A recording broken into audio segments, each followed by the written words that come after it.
একই সাথে ভারতের সকল এয়ারলাইন্সকেও বয়কট করা হলো। ইন্ডিয়ান কোন এয়ারলাইন্সে কেউ টিকিট কাটবেন না, কোন বন্দরে ভারতীয় মালামাল খালাস করবেন না, কোন দোকানে ভারতীয় পণ্য পাইলে সেটা এখন ধ্বংস করবেন। এখন দেখো আমার দেখলাম একটা মন্দির ভাসে যাচ্ছে, কালী মন্দির একদম শেষ, কালীমার এই গলা অব্দি জল উঠে গেছে। এগুলো দেখলে খারাপ লাগে যে বাদ দাও গাইস, আমরা বাংলাদেশিরা ভালো নাই, যে যাই বলো। লাস্ট 2 দিন ধরে ভিডিও দিই নাই, খুবই মন খারাপ। বাংলাদেশ এখন পুরো ভেসে যাচ্ছে, আর সেই কুফা লাগছে বাংলাদেশে। সেই ছাত্র আন্দোলন থেকে শুরু করে কত মানুষ মারা গেল, এখন মানুষ মারা যাচ্ছে বন্যায়, মানুষ ভেসে যাচ্ছে। একজনের একটা উক্তি শুনলাম, কুমিল্লায় বাড়ি, তিনি বলল যে বন্যায় জল উঠে গেছে, তার জন্য মাকে নিয়ে অন্য এক জায়গায় গেছি রাখতে, এসে বাবাকে নিব বলে এসে দেখি বাড়ি নাই, বাবা ছিল ঘরের ভিতর, বাবাও নাই। মানে এটা শোনার পরে জাস্ট আমি আর চোখে জল আটকে রাখতে পারলাম না। তো যাই হোক, আজকে ভিডিওটা দেখবো। 2-3 দিন ধরে ভিডিও আমি বানাইতে পারতেছি না, অনেক খারাপ লাগতেছিল। আর তোমরা কে কে আমাকে মিস করছো অবশ্যই কমেন্ট করে জানাও। আর আজকে এই ভিডিওটা দেখবো, এখানে দেখা যাচ্ছে একটা বাচ্চা, মানে এটা জাস্ট নিতে পারি না। ছোট ছোট মানুষজন, তারপরে হচ্ছে গবাদি পশু, এদের জন্য বেশি খারাপ লাগে। ঠিক আছে, দেখতেছি গবাদি পশু ভেসে যাচ্ছে, পাখি পশু মারা যাচ্ছে, মানে খুবই একটা মর্মান্তিক বিষয়। যারা এই মুহূর্তে এই বন্যার্থ যারা রয়েছেন তাদের হেল্প করতেছেন, আসলে তাদের মানে কি বলবো, তারা কতটা পুণ্যের কাজ করতেছে। মহান আল্লাহ তাআলা বা ঈশ্বর ভগবান আমাদের যাই হোক, তাদের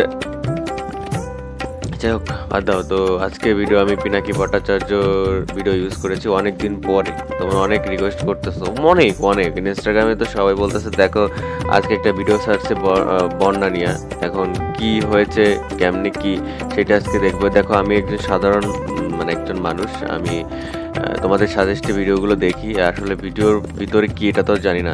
কিন্তু যদি কোনো পলিটিক্যাল ইস্যু হয়ে থাকে বা কোনো রাজনৈতিক কোনো বিষয় এসে থাকে অবশ্যই আসবে। তো আমি জাস্ট ভিডিও দেখবো, হ্যাঁ, ভালো মন্দ বলার সেটুক এখতিয়ার আমার নাই। আমি ক্ষুদ্র মানুষ, আমি জাস্ট দেখি কি বলে, বলার মতো থাকে অবশ্যই বলবো। Let's go. আর original video link in description, যাও ভিজিট করো। বাঁধ খুলে দিয়েছে ভারত, বন্যায় ভাসিয়েছে, কি জানি পড়তে পারলাম না। 31 বছর পর গেট খুলে দিল ভারত। আমি এবার না বলতে পারলে পেটের ব্যথা হজম হয় না। দ্যাট মিনস পিনাকি ভট্টাচার্য ভিডিওতে মানে তিনি লিখেছেন নিচে যে বাদ ছেড়েছে ভারত। ওকে, লেটস গো। কি অবস্থা দেখো,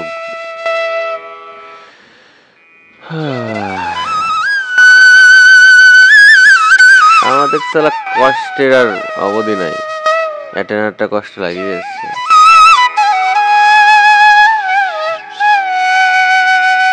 হিন্দু মুসলমান সব এখন জলের নিচে।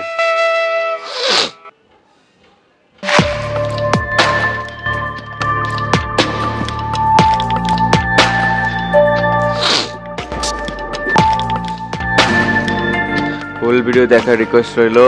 আর কে কোথাওতে বলতেছো অবশ্যই কমেন্ট করে জানাও। আমার একটা নতুন চ্যানেল আছে, যাও ভিজিট করো, ডিসক্রিপশনে লিংক আছে আমার নতুন চ্যানেলের।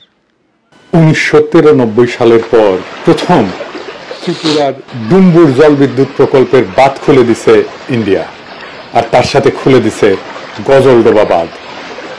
আর বানের পানি বিধ্বংসী রূপে ছুটে আসছে বাংলাদেশের দিকে, ডুবে গেছে জেলার পর জেলা। কিন্তু কেন? কারণ বাংলাদেশকে বন্যায় ডুবাই দিয়া ভারত প্রফেসর ইউনূসের সরকারকে বিপদে ফেলতে চাইতেছে। একই সাথে বাংলাদেশের ছাত্র জনতা দিল্লিদাসী হাসিনাকে জয় বাংলা করে দিছে, তার মানে ইন্ডিয়ারে আউট করে দিছে। এইটা সফল করায় ভারত তার প্রতিহিংসা চরিতার্থ করতেছে। ভারত আর হাসিনা আমাদের যে কোনো বৈধ লড়াইকে জঙ্গি জামাত ট্যাগ দিয়া ডিলেজিটিমাইজ করত। এখন কোনো কিছু করতে না পেরে পাগল হয়ে গেছে।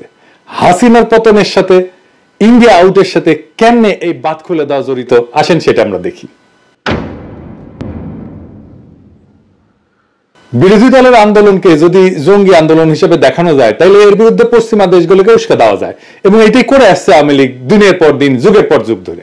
ভারতের কপাল খারাপ, সেই সুযোগ পাওয়ার আগেই খুনি হাসিনা প্রাণ নিয়ে পলাই গেছে ইন্ডিয়া। জঙ্গি বয়ান ফেল করলেও ইন্ডিয়া কিন্তু একই বয়ান এখনো চালায় যাইতেছে, কারণ সে জানে কোনো উপায় পশ্চিমা বিশ্বকে যদি বোঝানো যায় যে জঙ্গিরা বাংলাদেশের ক্ষমতার কেন্দ্রে এসে পড়ছে, তাইলে সে বাংলাদেশে হস্তক্ষেপ করলে পশ্চিম সম্ভবত সেটা মেনে নেবে, যেমন তারা 7ই জানুয়ারির দামি নির্বাচনকেও প্রকৃতপক্ষে মেনে নিছিল। প্রফেসর ইউনূস দেশের ক্ষমতা গ্রহণ করায় ভারত এবং তার গোয়েন্দা সংস্থা র একটা বড় মুশকিল পড়ে গেছে। তারা তাকে জঙ্গি বলে দুনিয়াতে প্রোপাগান্ডা করতে পারতেছে না। প্রফেসর ইউনূস জঙ্গি এই কথাটা স্বয়ং মোদী নিজেও বিশ্বাস করতে পারবে না। সুতরাং তারা নামছে এমন এক কাজে যেন প্রফেসর ইউনূসের সরকারকে ক্রমাগত বিপদে ফেলা যায়, এবং তারা এই কাজ করে যাবে, দিনের পর দিন করবে, একটার পর একটা করে যাবে। এই বন্যার ব্যাপক ক্ষয়ক্ষতি হবে, ফসল ডুবে গেছে, খামার ধ্বংস হয়েছে, গবাদি পশু মারা গেছে, প্রচন্ড খাদ্যাভাব দেখা দেবে, মানুষজনকে সরাইতে হবে, এবং পুরা প্রশাসন পুরা সরকার এই বন্যার ধকল সামলানোর কাজে ব্যস্ত হয়ে যাবে। এই অর্থনৈতিক ধাক্কা সামলানো খুব কঠিন হয়ে যাবে। তার মধ্যে তো হাসিনা দেশকে পুরোটা ফোকরা বানাই দিছে।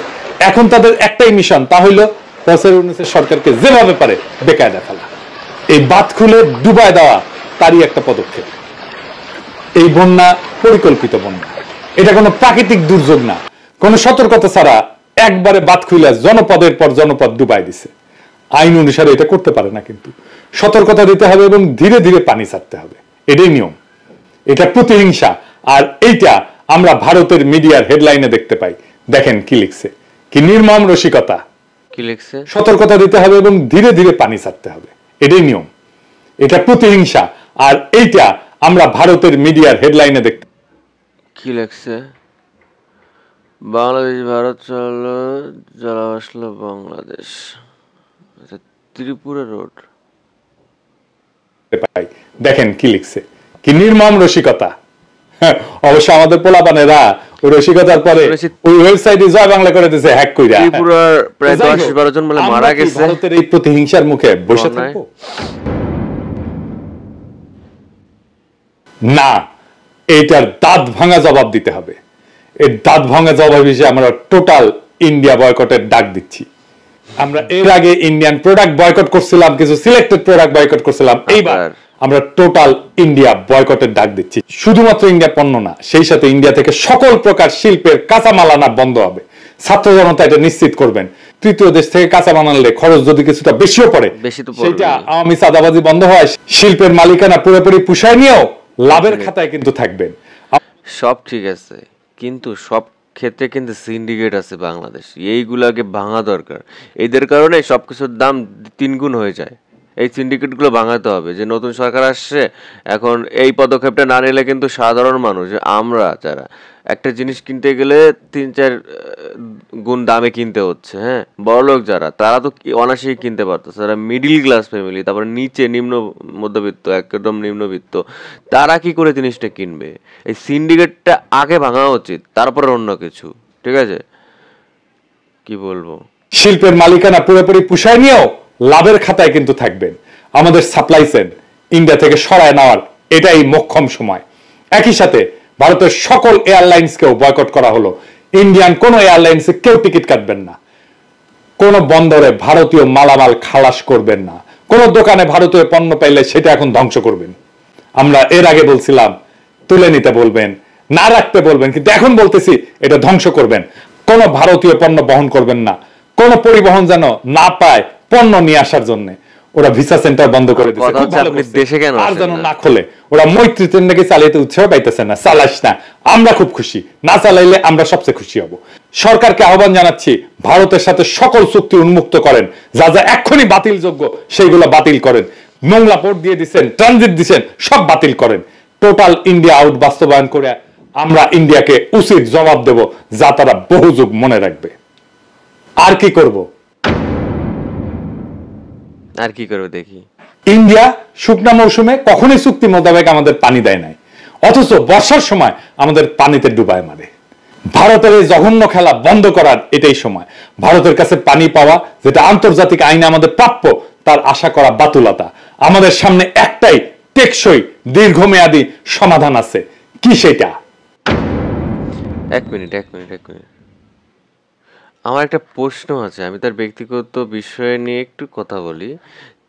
পিনাকি দাদাই তো বলি, ভট্টাচার্য হিন্দু তো, আর ব্রাহ্মণ, কিন্তু আমি না কিছু একটা জিনিস শুনেছি উনি নাকি মুসলিম হয়ে গেছে, এটা কি সত্যি?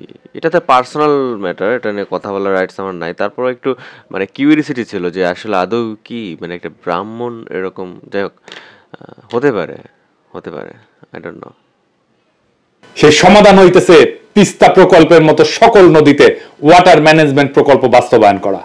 আমরা সরকারের কাছে দাবি জানাই তিস্তা প্রকল্প সংক্রান্ত চীনের প্রস্তাব অবিলম্বে গ্রহণ করেন। ছাত্র জনতাকে আহ্বান জানাবো সরকারকে এই বিষয়ে ব্যাপক চাপ দিতে, যেন এই প্রকল্প চীনকে অবিলম্বে দিয়ে দেওয়া হয়। চীন প্রস্তুত আছে, চীন বারবার বলতেছে এই প্রকল্পে তারা বিনিয়োগ করতে আগ্রহী। এই প্রকল্প চীনকে দিয়ে দেন, ইন্ডিয়ার গালে 2 থাপ্পড় দেওয়া হবে আমরা যদি এই প্রকল্প চীনকে দিয়ে দিই। ফাইনালি ভারত বন্ধু আর ভারতকে কিছু আখেরি কথা বলতে চাই, কান খুইলা শুনে রাখেন। ভারত বন্ধু, ভারত কিছু আখেরি কথা। অনেকে মনে করেন ভারত বড় দেশ, আমাদের ঘিরা আছে, হুরে বাবা আমাদের খায়া ফেলবে। হ্যাঁ জিনা, ভারত আমাদের ঘিরা নাই, আমরা ভারত দিয়ে বেষ্টিত না। ভারত বরং চারিদিকে শত্রু রাষ্ট্র দিয়ে বেষ্টিত। সরাসরি শত্রু না হইলেও তারা ভারতের বন্ধু না, যারা ভারতকে বেষ্টন করে আছে। ম্যাপটা খুলে দেখেন। এটা সত্যি কথা বলছে, এই কথাটার সাথে আমি পুরো একমত। এই কথাটা একজন সে হচ্ছে যে ভারতের আশেপাশে যে রাষ্ট্রগুলা প্রত্যেকটা কিন্তু এনিমি কান্ট্রি, সিরিয়াসলি। সো আমার মনে হয় আর বেশি কেয়ারফুল হওয়া উচিত এই বিষয়গুলোতে। হ্যাঁ জানি অনেক পাওয়ারফুল, তারপরে হচ্ছে বিষয়টা একটু কেয়ারফুল হওয়া উচিত। আর কিছু না। একদিকে পাকিস্তান, চীন, নেপাল, বাংলাদেশ, আর ওইদিকে মায়ানমারের গণতন্ত্রকামীরা জিতে গেলে ওরা বাম্বু দেবে ইন্ডিয়াকে সকাল বিকাল। ইন্ডিয়াকে ঘিরে ফেলা হয়েছে চারিদিক থেকে, চারিদিকে হোস্টাইল টেরিটরি। আর আমরা তিস্তার চায়নাকে ডেকে আনা চিকেন নেক চাইটা ধরবো।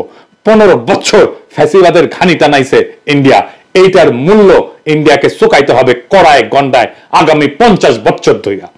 একটা কবিতা ছিল মুক্তিযুদ্ধের সময় লেখা হয়েছিল, সেই কবিতা আমরা আবার পড়বো। তুমি আমার আকাশ থেকে সরাও তোমার ছায়া, তুমি বাংলা ছাড়ো। তুমি আমার বাতাস থেকে মোছো তোমার ধুলা, তুমি বাংলা ছাড়ো। তুমি আমার জলস্থলের মাদুর থেকে নামো, তুমি বাংলা ছাড়ো। শত্রু দেশের সাথে কোনো ডিলিংস না, ইন্ডিয়ার সাথে কোনো ডিলিংস না। যারা শত্রু দেশের সাথে হাত মিলাবে তাদের ক্ষমা নাই। ইনকিলাব জিন্দাবাদ।